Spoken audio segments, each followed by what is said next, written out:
your field will demonstrate improved production rates over what the estimators used as planning factors. And so they should update their planning factors to reflect the improvements you're making in production rates, right?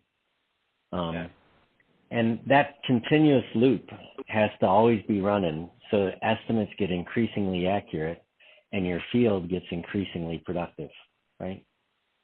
Makes sense. That was really helpful. Thanks. Okay, just in the interest of time, I also want to get your thoughts on different ways of getting charged for this platform. So when you think of price metrics, they can either be like, per license, but license can mean a lot of things. It can be user-based or it can be project-based. I want to get your thoughts on two things. First, the lead metrics, the data metrics, and takeoff metrics as a separate one, and then a unified metric between the two.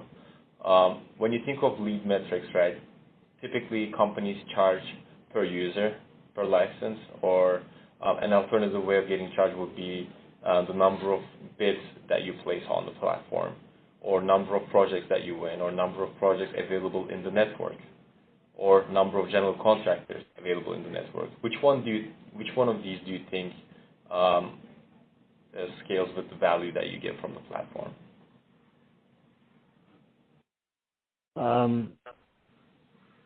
It's really, I'm pretty indifferent to those. I just wanted to be able to say that, overall I get more value than it's costing me, And that's why, for me, the global test is how much revenue and gross profit margin am I going to get from applying this program, and what's the return on the cost it costs me. These are pricing schemes that, I'd always see through because I'd go ahead and, apply it to the overall benefits I get from the software.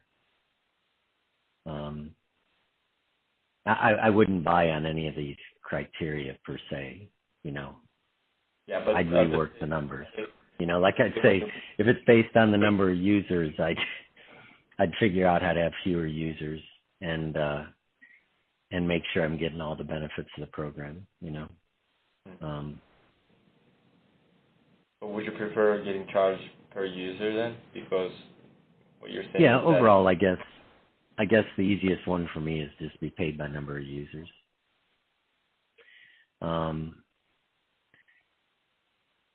I'd love to get paid by number of projects won, if I were to say that's top two, but I don't know how you could possibly do that.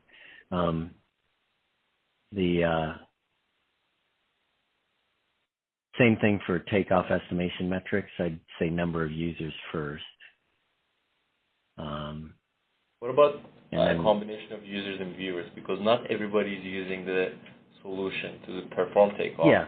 Some people go. Yeah, that seems fair. That'd seem fair. So, which of these would be your top two then?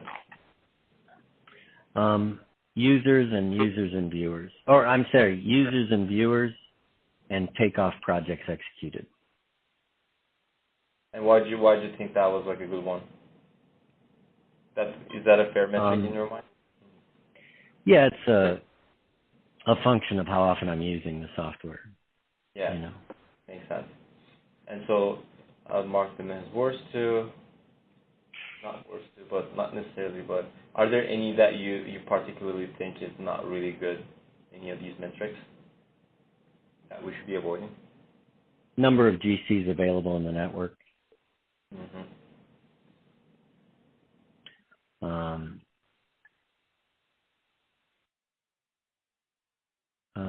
Cool. The others are all okay. Are all okay. Okay, sounds good. And that kind of concludes our exercises. I just want to ask you one last question. So when you think of this software, like this integrated software, let's assume that you get those three things that you're missing. The ability to do job walks and have better accuracy, and also get like a qualitative assessment of the accuracy and that feedback loop. Let's say it's kind of